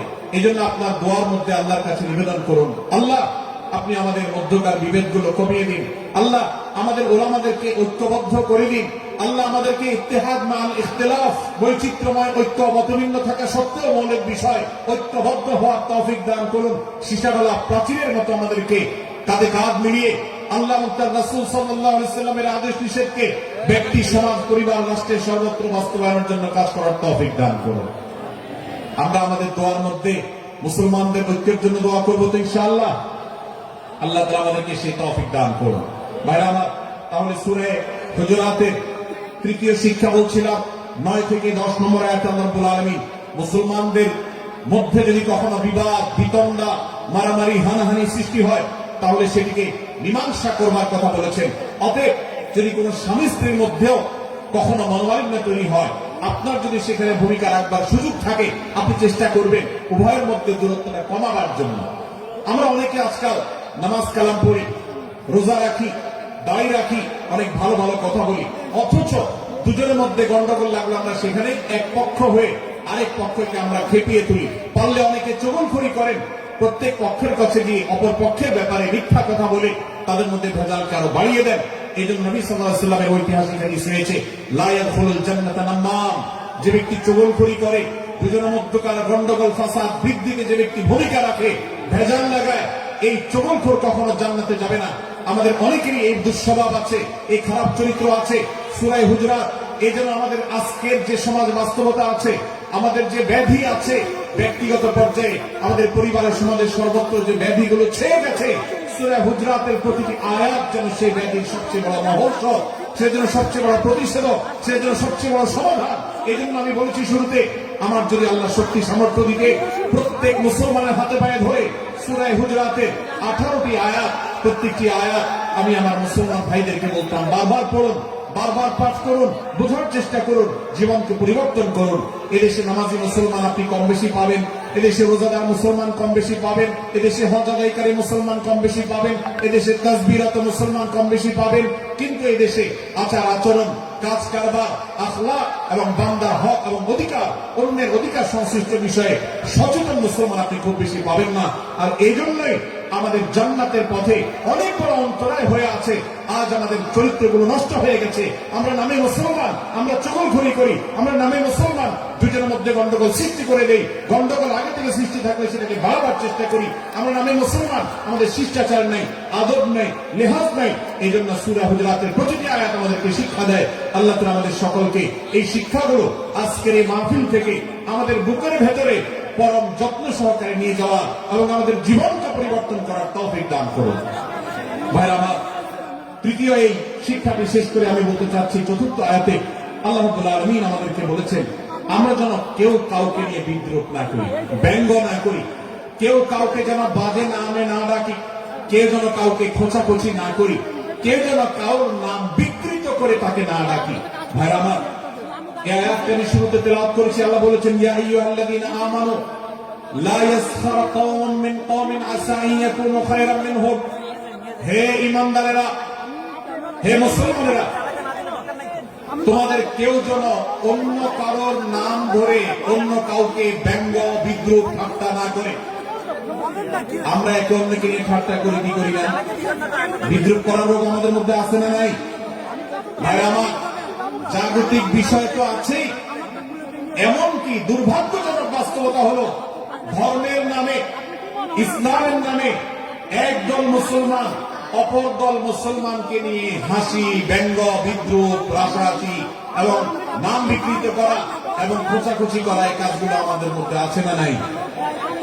আমরা যারা ইসলামের খেদমত মনে করে আমার ভিন্ন মতের, ভিন্ন দলের মুসলমানকে খোঁচাখুচি করি, আমরা যারা আল্লাহর খেদমত মনে করে, ইসলামের সেবা মনে করে, দাওয়াতের কাজ মনে করে, ইসলাম প্রচার মনে করে ভিন্ন মতের অন্য দলের মুসলমানকে নিয়ে ব্যঙ্গ বিদ্রুপ আর হাসাহাসি করি, তাদেরকে সোশ্যাল মিডিয়াতে, অনলাইনে, অফলাইনে তুচ্ছ-তাচ্ছিল্য করি, আল্লাহর শপথ করে বলছি এটা ইসলামের সেবা নয়, এটা হলো প্রবৃত্তির পূজা, এটা হলো আপনার নফসের পূজা, এটা হলো আপনার প্রবৃত্তির গোলামি করা, এটা আল্লাহর গোলামি নয়, এটা ইসলামের খেদমত না, এটা ইসলামের 12টা বাজানো।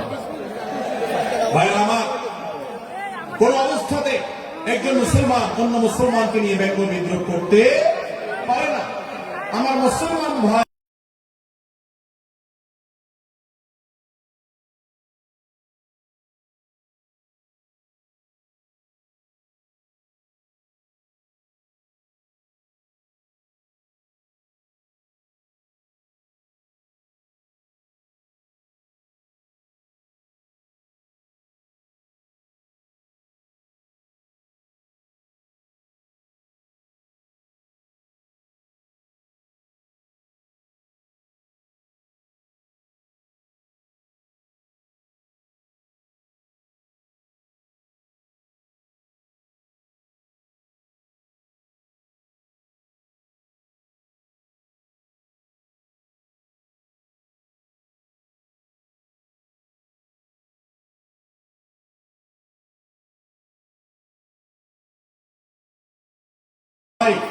যদি কোনো ভুল কথা বলে, ভুল কাজ করে,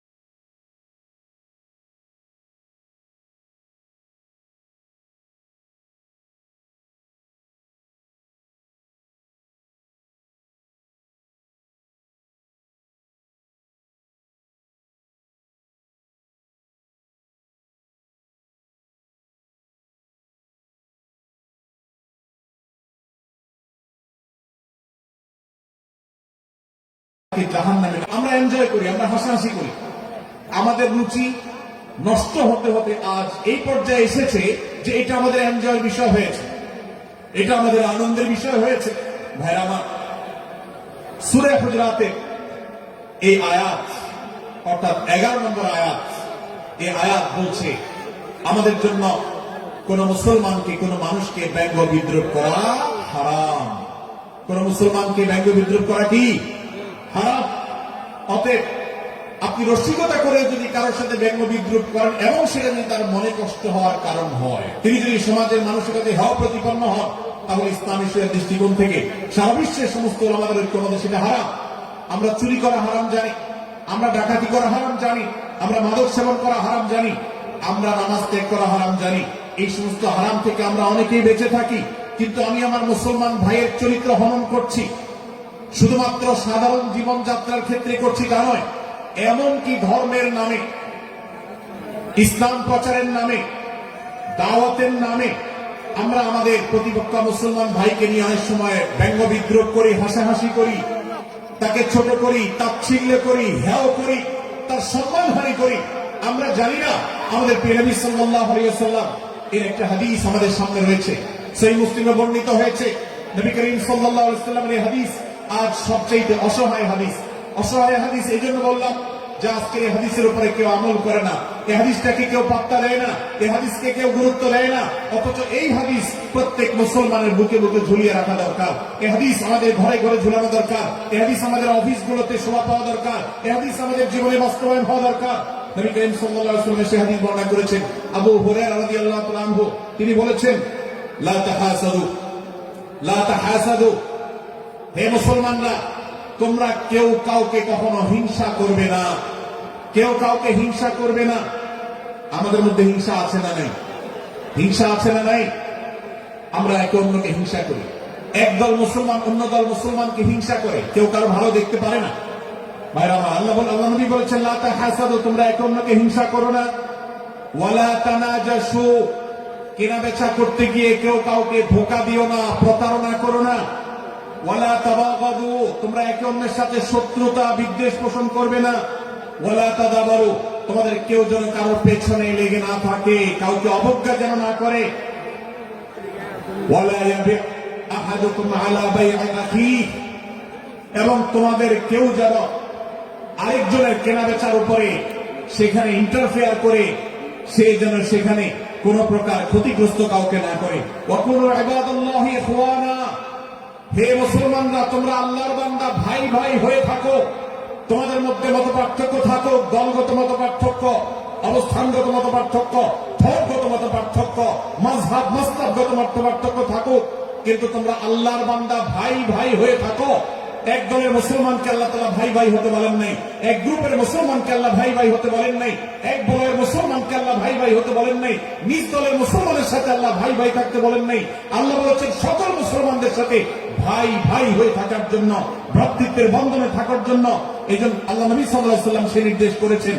আল্লাহ নবী সাল্লাল্লাহু আলাইহি ওয়াসাল্লাম আরো বলেছেন, আল মুসলিমু আখুল মুসলিম, মুসলমান মুসলমানের ভাই, লা ইয়াজলিমুহু ওয়ালা ইয়াখযুলুহু, কোন মুসলমান কোন মুসলমানকে জুলুম করতে পারে না, তার আইন ঠেলতে পারে না, তার জমি দখল করতে পারে না, তার অধিকার নষ্ট করতে পারে না, তাকে কথা দিয়ে অত্যাচার করতে পারে না। ওয়ালা ইয়াখযুলুহু, তাকে অপমানিত করতে পারে না, লাঞ্ছিত করতে পারে না। ওয়ালা ইয়াকযিবুহু, তার সাথে মিথ্যা বলতে পারে না। ওয়ালা ইয়াফতিরহু, তাকে তাচ্ছিল্য করতে পারে না। আত্তাকওয়া হাহুনা, আত্তাকওয়া হাহুনা, আত্তাকওয়া হাহুনা। নবীজি তিনবার নিজের বুকের দিকে তাকিয়ে দেখিয়েছেন, তাকওয়া এখানে, তাকওয়া এখানে, তাকওয়া এখানে। আমাদের অন্তরকে ভালো করতে হবে, সমস্ত মুসলমানদের জন্য উদার হতে হবে, কলিজাকে বড় করতে হবে, মনটাকে ব্রড করতে হবে, প্রশস্ত করতে হবে, অন্য মুসলমানকে ভাই মনে করতে হবে। কোন ভিন্ন মতের মুসলমানের সাথে শত্রুতা পোষণ করা যাবে না। ভাইরা আমার, অতএব এই হাদিসকে সামনে রেখে এই হাদিসের শেষ অংশে নবী সাল্লাল্লাহু আলাইহি ওয়াসাল্লাম বলেছেন, আল মুসলিমু কুল্লুল মুসলিমি আলাল মুসলিমি হারামুন দামুহু ওয়া মালুহু ওয়া ইরদুহু। এক মুসলমানের জন্য অন্য মুসলমানের তিনটি জিনিসকে আল্লাহ তাআলা হারাম করে দিয়েছেন। কোন মুসলমানের রক্ত এটা প্রবাহিত করা, কাউকে হত্যা করা যেরকম হারাম, কোন মুসলমানের সম্পদ অন্যায়ভাবে আপনি ভোগ করবেন, দখল করবেন, মেরে দিবেন, এটা হারাম। ঠিক একইভাবে কোন মুসলমানের সম্মান নষ্ট করবেন, ইজ্জত নষ্ট করবেন, সম্মান নষ্ট করবেন, অপমান করবেন, এটাকে আল্লাহ তাআলা হারাম করেছেন। আল্লাহ তাআলা আমাদের সবাইকে অন্য মুসলমানদের ব্যাপারে এরকম দায়িত্বশীল ভূমিকা রাখার তৌফিক দান করুন, বলুন আমিন। ভাইরা আমার, সূরা হুজুরাতের 4 নম্বর আয়াতের এই শিক্ষাকে ধারণ করে আমরা কারোর প্রতি ব্যঙ্গাত্মক আচরণ করব না। অনেক মুসলমান আছে অন্য মুসলমানদের নাম ধরে ধরে বিদ্রুপ ব্যঙ্গ করেন, নাম বিকৃত করেন। অনেক সময় আমরা রসিকতা করেও আমাদের অনেকের নাম বিকৃত করি। আল্লাহ সুবহানাহু ওয়া তাআলা এটাকে হারাম করেছেন। এমনকি নবী সাল্লাল্লাহু আলাইহি ওয়াসাল্লাম বলেছেন, লা তাকুল লিকাসিরিন ইয়া কাসিরু, কোন খাটো বা বেটে মানুষকে হে বেটে, হে খাটো এরকম বলে ডেকো না। নবী সাল্লাল্লাহু আলাইহি ওয়াসাল্লাম বলেছেন, এভাবে ডাকলে তিনি অপমানিত হন। আল্লাহ তাকে এভাবে সৃষ্টি করেছেন। আমরা অনেক সময় দেখা যায় একে অন্যকে খোঁচা মারতে গিয়ে তার গায়ের রং কালো হলে, তিনি দেখতে আকারে ছোট হলে তাকে আমরা ব্যঙ্গ করি, বিদ্রুপ করি, তাকে আমরা তাচ্ছিল্য করি, তাকে আমরা অপমান করি, তাকে আমরা অপদস্থ করি। ভাইরা আমার, এটা আমাদের জন্য হারাম। আমি আবার বলছি, চুরি হারাম আমরা জানি, ডাকাতি হারাম আমরা জানি, আমরা অন্যান্য হারামের কথা জানি, কিন্তু এই যে এক মুসলমান অন্য মুসলমানের অধিকার নষ্ট করা হারাম, এটা আমরা জানি না। এক মুসলমান অন্য মুসলমানের নাম বিকৃত করা হারাম, এটা আমরা জানি না। এই ব্যাপারে আমরা দেখেছি যে আমরা যারা ইসলামের দাওয়াতের কথা বলি, কোরআন হাদিসের কথা বলি, তারাও দেখা যায় সোশ্যাল মিডিয়াতে, ফেসবুকে একদল মুসলমান অন্য দলের মুসলমানদেরকে নানা বাজে উক্তি দিয়ে ডাকাডাকি করে, বিকৃত নামে ডাকে, বিকৃত উপাধি দেয়, খারাপ কথা বলে, অমুকের দালাল তমুকের দালাল ইত্যাদি ধারণা করে কথা বলে। এই কাজগুলো হারাম, এগুলো আমরা কখনো করবো না। 5 নম্বর যে শিক্ষা আছে সূরা হুজুরাতে, সেটা হলো 12 নম্বর আয়াতে আল্লাহ রাব্বুল আলামিন এখানে কুধারণা করাকে হারাম করেছেন, মন্দ ধারণা করতে আল্লাহ তাআলা নিষেধ করেছেন, এবং গীবত করতে, পেছনে লাগতে নিষেধ করেছেন। ভাইরা আমার, এই একটি আয়াত অর্থাৎ সূরা হুজুরাতের 12 নম্বর আয়াত, এই আয়াতটি শিক্ষা ধারণ করে যদি আমরা আমাদেরকে শুধরাতে পারি, সংশোধন করতে পারি, তাহলে ইসলামের মেইন যে কাজগুলো আছে, ঈমানকে বিশুদ্ধ করা এবং শিরক মুক্ত ঈমান আনা, 5 ওয়াক্ত নামাজ পড়ার পর, বান্দার হক আদায়ের পর, এই আয়াতের পর আমল করলে আপনার জান্নাতে যাওয়ার সবচেয়ে বড় বাধা দূর হয়ে যাবে ইনশাআল্লাহ। ভাইরা আমার, যে আয়াতে আল্লাহ তাআলা আমাদেরকে কারো প্রতি মন্দ ধারণা করতে নিষেধ করেছেন, গীবত করতে নিষেধ করেছেন, কারো পেছনে লাগালাই করতে নিষেধ করেছেন, সে আয়াতে আল্লাহ রাব্বুল আলামিন বলেছেন, ইয়া আইয়ুহাল্লাযীনা আমানু ইজতানিবু কাসীরাম মিনায-যন্ন, হে ঈমানদারেরা, হে মুসলমানরা, তোমরা কারোর প্রতি ধারণা, মন্দ ধারণা তোমরা করো না, এটা থেকে বিরত থাকো। অনেক ধারণা অর্থাৎ মন্দ ধারণা, এটা গুনাহ, এটা থেকে বিরত থাকো। ইন্না বা'দায-যন্নি ইথম, কারণ কিছু কিছু ধারণা অর্থাৎ যেগুলো মানুষের সম্পর্কে কোন তথ্য উপাত্ত ছাড়া নিছক ধারণা প্রসূত মন্দ ধারণা করা হয়, সেগুলো গুনাহের কারণ, সেগুলো অপরাধের কারণ, সেগুলো কবিরা গুনাহ, সেগুলো পাপাচার, সেগুলো আল্লাহর অসন্তুষ্টির কারণ, সেগুলো আল্লাহর অবাধ্যতার কারণ। এই জন্য ভাই, কারোর প্রতি মন্দ ধারণা করা যাবে না। এক্ষেত্রে আমি জানি আমাদের ব্যক্তিগত পর্যায়ে কারোর ব্যাপারে কোনো কিছু কথা উঠেছে অথবা সামান্য একটু সন্দেহ তৈরি হয়েছে, আমরা তার চরিত্র নিয়ে টানাটানি করি। আমরা জানি না একজন মুসলমানের চরিত্রের মূল্য কত বড়। আমার কাছে সুস্পষ্ট প্রমাণ আসার আগ পর্যন্ত কোন মুসলমানের চরিত্র নিয়ে আমার ব্লেম করবার কোন অধিকার আমার নাই। এই জন্য একজন মুসলমান কখনো কারো প্রতি কুধারণা করবে না, মন্দ ধারণা পোষণ করবে না, খারাপ ধারণা পোষণ করবে না। আল্লাহ তাআলা আমাদেরকে এমন মুসলমান সম্পর্কে খারাপ ধারণা করা থেকে বেঁচে থাকার তৌফিক দান করুন। ভাইরা আমার, কিছুটা বিশৃঙ্খলা দেখা যাচ্ছে। আমরা আপনাদেরকে বিনীতভাবে অনুরোধ করতে চাই, অনুগ্রহ করে সবাই বসে পড়ুন। যারা দাঁড়িয়ে আছেন তারা একটু বসে পড়ুন, সবাই যার যার দায়িত্বে বসে যান। আপনি আরেকজনের চিন্তা না করে আপনি একটু বসে যান। ভলান্টিয়ার ভাইরা, প্যান্ডেলের ভেতরে পেছনে কি হচ্ছে আপনারা একটু দেখুন। ডান পাশে যে সমস্ত ভাইরা আছে, ভাইরা আপনারা আমার কথা শুনুন। ডান পাশে, আমার প্যান্ডেলের ডান পাশে যারা আছে, আপনাদেরকে আমরা অনুরোধ করছি, ওয়াজ মাহফিলের মঞ্চে, তাফসীর কোরআন মাহফিলের প্যান্ডেলে এসে আমরা যদি বিবাদ বিতণ্ডায় লিপ্ত হই, আমরা সে বিষয়ে আলোচনা করছি। আল্লাহর ওয়াস্তে আমরা বিবাদ বিতণ্ডা বন্ধ করি। আপনারা একটু শান্ত হন, আল্লাহর জন্য একটু সবর করেন। ভাইরা আমার, এদিকে যে কিছুটা বিশৃঙ্খলা দেখা যাচ্ছে, আপনাদেরকে আমরা অনুরোধ করছি আপনারা একটু বিশৃঙ্খলা বন্ধ করুন। ভাইরা, এখানে যারা দাঁড়িয়ে আছেন সবাই বসে যান, সবাই বসে যান, সবাই বসে যান। যশোরের মানুষের দুর্নাম হোক, আপনারা কি চান? আপনারা কি চান যশোরের মানুষের দুর্নাম হোক? তাহলে আশপাশে ভাইরা আমাদেরকে সবাইকে বসাই দেন, বসাই দেন, কাউকে দাঁড়ায় থাকতে দিবেন না। ভাই সবাই বসে, সবাই বসে যান। এখানে যারা দাঁড়িয়ে আছেন সবাই বসে, অনুগ্রহ করে সবাই ধৈর্য ধারণ করেন এবং বসে। আজকের এই মাহফিল সুন্দরভাবে শেষ হোক। আপনারা কি চান কি চান না? ভাই আপনারা কি চান কি চান না? যদি আপনারা চান, অনুগ্রহ করে আমার ডান পাশে যারা বিশৃঙ্খলা করছেন তারা বসে যান। আপনাদেরকে আমরা অনুরোধ করছি এখান থেকে বসে যান। আপনারা কি ডক্টর মিজানুর রহমান আজহারীর সাথে আলোচনা শুনতে চান কি চান না? যদি চান তাহলে মেহেরবানি করে আওয়াজ বন্ধ করে পরিবেশ শান্ত করে। এখানে অল্প কিছু মানুষের মধ্যে বিশৃঙ্খলা দেখা যাচ্ছে। কোন কারণে এত বড় মাহফিল, এত মানুষের, লাখো লাখো মানুষের সমাগম, এখানে কোন কারণে ঝামেলা হতেই পারে। কিন্তু আমরা অনুগ্রহ করে ধৈর্য ধারণ করি। ধৈর্য কোথায়? সবাই বসে যায়,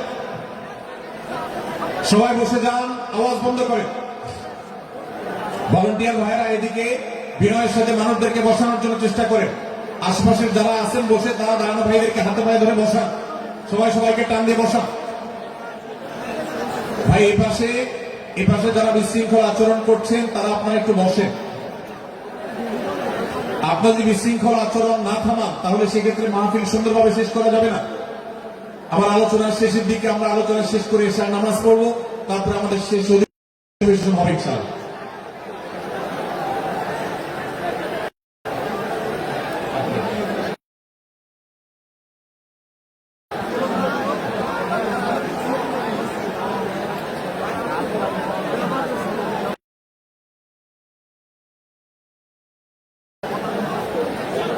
ভাই মেহেরবানি করে আপনারা শান্ত হন।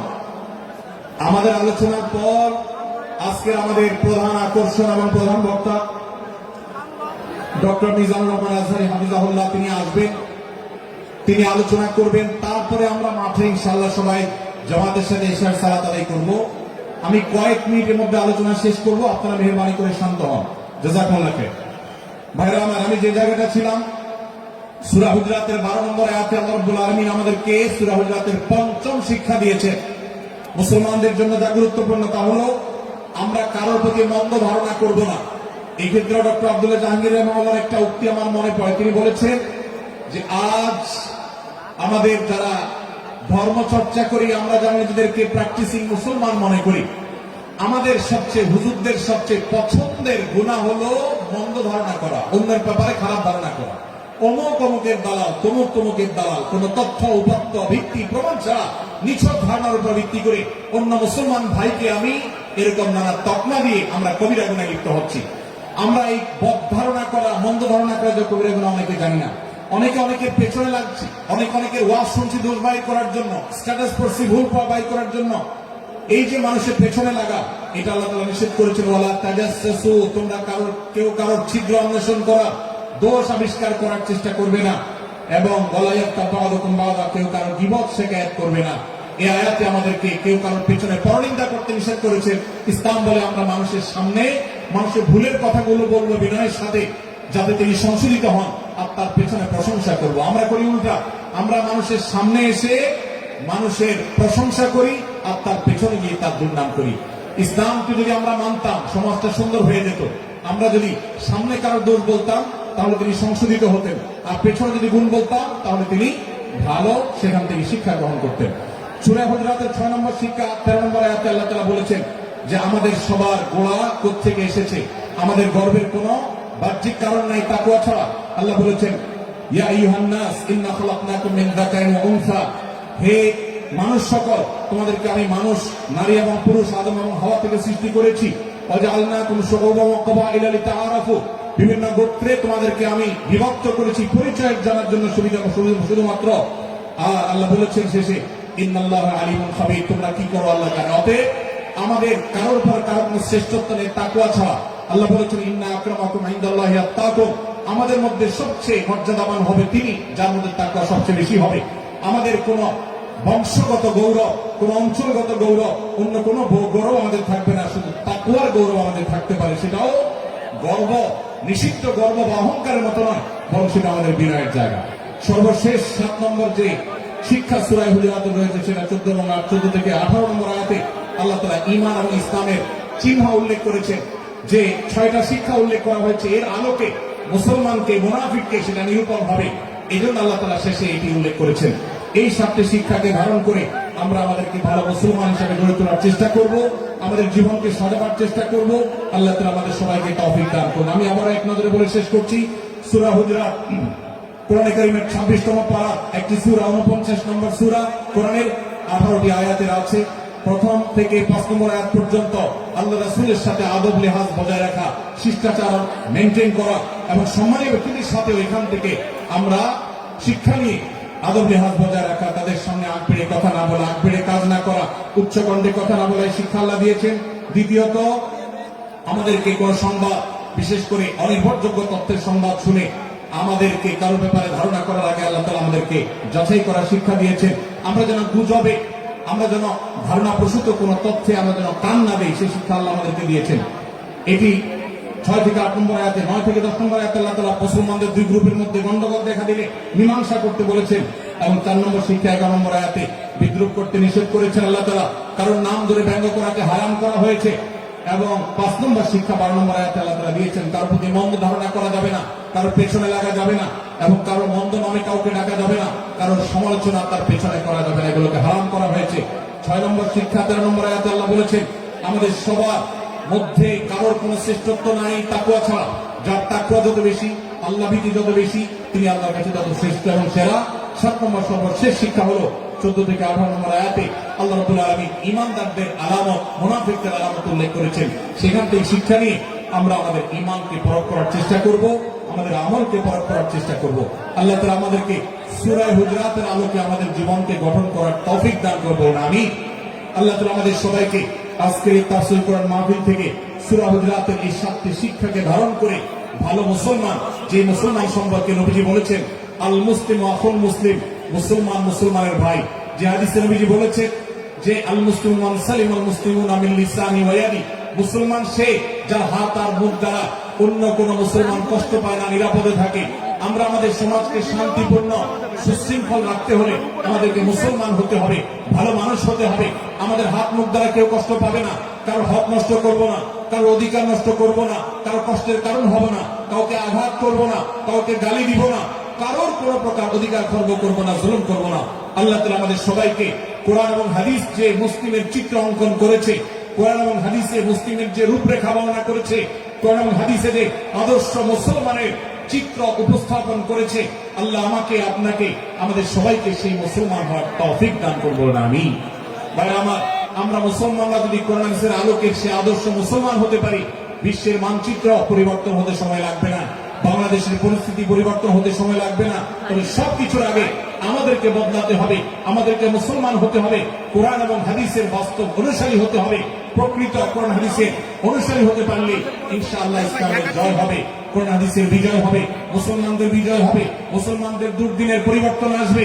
আমরা বিশ্ববাসীকে দেখাতে পারবো আমরা সবচেয়ে আদর্শবাদী, আমরা বিশ্বের মানবতার সবচেয়ে বড়, সবচেয়ে বড় আমরা অনুসারী এবং মানবতাকে সবচেয়ে বেশি প্রতিষ্ঠাকারী।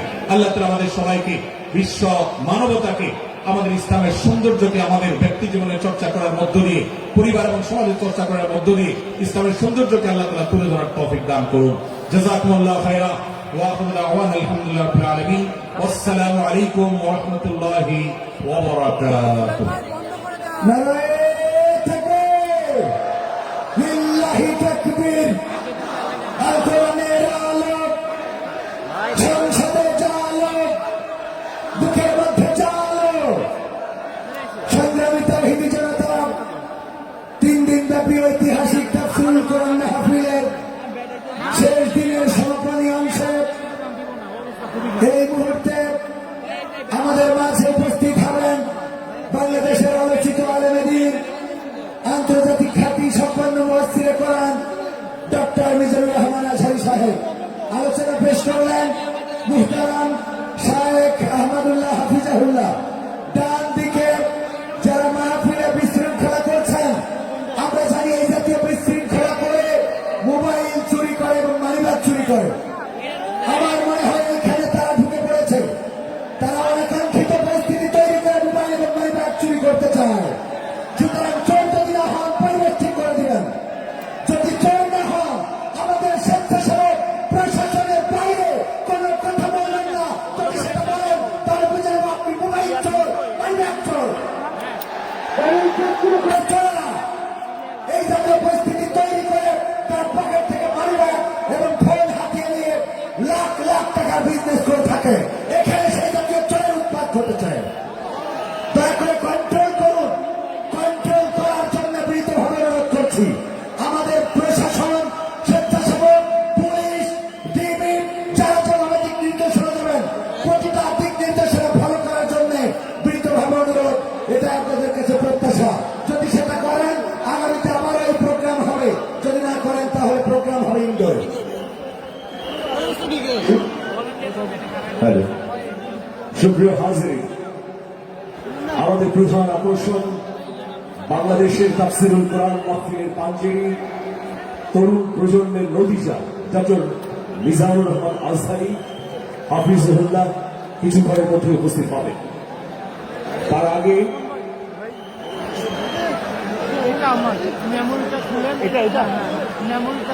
আমি একটু হারানো বিজ্ঞপ্তিগুলো বলতে চাই। এটা খুব জরুরি, এজন্যই বলছি। 6টি বাচ্চা পাওয়া গেছে, কন্ট্রোল রুমে আছে, আমাদের এখানেই আছে, আমাদের এই ডান পাশে, স্টেজের ডান পাশে আছে। 6টি বাচ্চা পাওয়া গেছে। যাদের পাওয়া গেছে তাদের নাম আমি বলছি। তাহমিনা আক্তার রিমি, আমি মঞ্চে অনুরোধ করছি, মঞ্চে শেখ সুবহানুদ্দিন। 6টি বাচ্চা পাওয়া গেছে। তাহমিনা আক্তার রিমি, তার পিতার নাম তুরা, আবু হুরাইরার পিতা মুদাসসির আলী, সাজিদ সাতক্ষীরা যশোর থেকে এসেছে, বাবা মার কাছ থেকে বিচ্ছিন্ন হয়েছে। এরপর হচ্ছে আব্দুর রহমান, এদেরকে পাওয়া গেছে। আমাদের স্টেজের পাশে আছে। অনুগ্রহ করে বাবা মায়েরা এসে তাদের নিয়ে যাবে। প্রিয় হাজিরিন, এই মুহূর্তে মোহতারাম মনির ইসলাম মজুমদার, ইসলামী আলোচক এবং মিডিয়া ব্যক্তিত্ব কুমিল্লা, তিনি কিছু দিক নির্দেশনা দেবেন। আমাদের প্রধান আলোচক মোহতারাম ডক্টর মিজানুর রহমান আজহারি হাফিজুল্লাহ উপস্থিত হবার আগে এবার দিক নির্দেশনামূলক বক্তব্য রাখছেন। সংক্ষেপে দিক নির্দেশনা দিচ্ছেন আমাদের পরম শ্রদ্ধেয় আলোচক ডক্টর মিজানুর রহমান আজহারি হুজুরের মামা